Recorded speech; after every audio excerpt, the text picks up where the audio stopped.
This is our final video on dealing with Old Testament violence.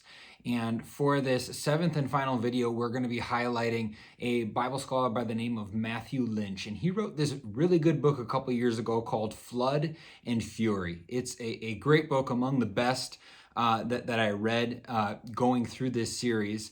And let's take a look at how he deals with the question of Old Testament violence. First of all, he starts in Genesis, of course, a great place to start. And in Genesis, what he does is he compares and contrasts the creation story in Genesis versus other ancient Near East creation accounts.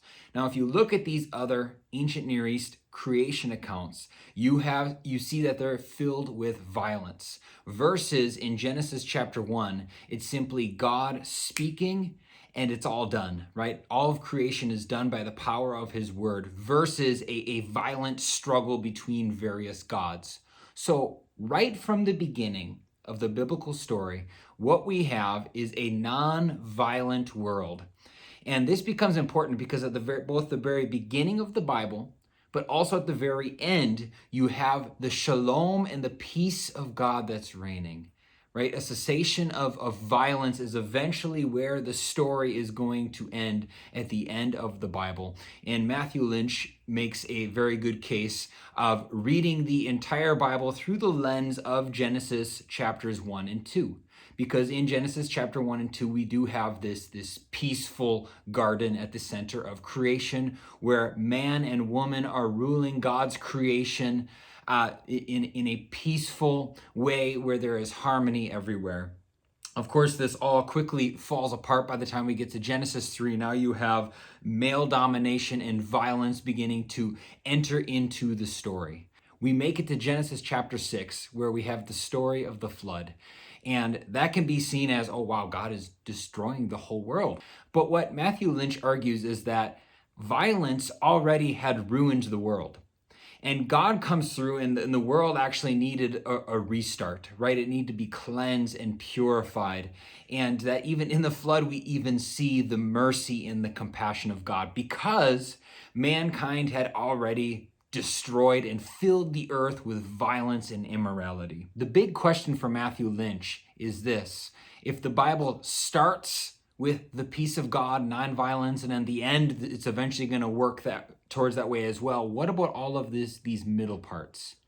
In what way is violence going to work itself out? And in what way can we understand more about God through that? Lynch concludes this book by looking at God's character and asking the question, what is at the center of the character of God? Because it can be very easy to focus in on some of those passages in the Old Testament and think to ourselves, this is an angry God, a God that is looking for vengeance. And Lynch argues that no, the center of God's character is his mercy, his compassion, and his loving kindness.